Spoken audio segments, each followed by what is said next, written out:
ярко, насыщенно и с крымско-татарским национальным колоритом. Свой юбилей празднует заслуженный артист Узбекистана, заслуженный деятель искусств Украины Реза Юсуф. Поэту Резе Юсуфу исполнилось 80 лет. В Крымско-татарском государственном академическом театре собрались друзья и коллеги юбиляра. Значимый артист. Мы сегодня поздравляем его с юбилеем. Деятели искусства со всего Крыма поздравляют Резу Юсуфа. На сцене звучат красивые мелодии, теплые трогательные слова. А также праздник украшают национальные танцы.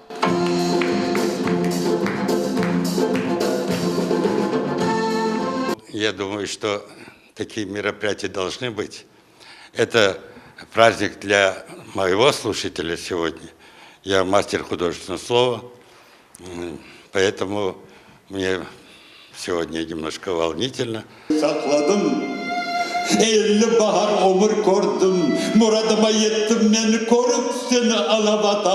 «Сердце матери», обладатель баритонного тембра Реза Юсуф, читает одно из своих самых известных произведений. Это стихотворение о нелегкой судьбе женщины в годы Великой Отечественной войны.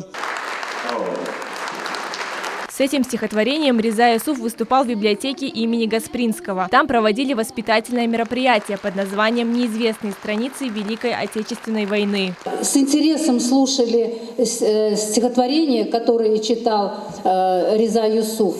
Даже если не понимая, мы понимали, что это стихи, прекрасные стихи, которые идут от всего сердца. Реза Юсуф родился в Белогорске в 1939 году. Его семью выслали в Узбекистан, когда ему было 4 года. Из всех братьев и сестер выжил только он. Однако нелегкая судьба не сломила его, а любовь к творчеству сделала его мастером художественного слова.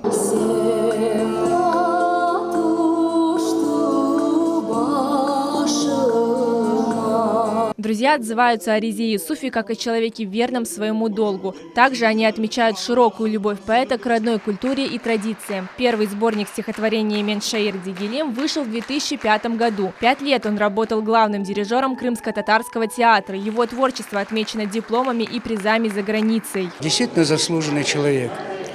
Он очень много проработал для того, чтобы наш крымско-татарский язык, наш фольклор продвигался все дальше и дальше. К поздравлениям присоединяется крымско-татарская певица Халиса Аблаева. Пусть ваше вдохновение будет неиссякаемым. Спасибо вам за то, что вы есть. Член Союза писателей Крыма Реза Юсуф в свои 80 полон сил и энтузиазма. В декабре он планирует поехать на гастроли в Румынию и Турцию. Диана Бекмамбетова, Рамазан Аливапов, телеканал Милет.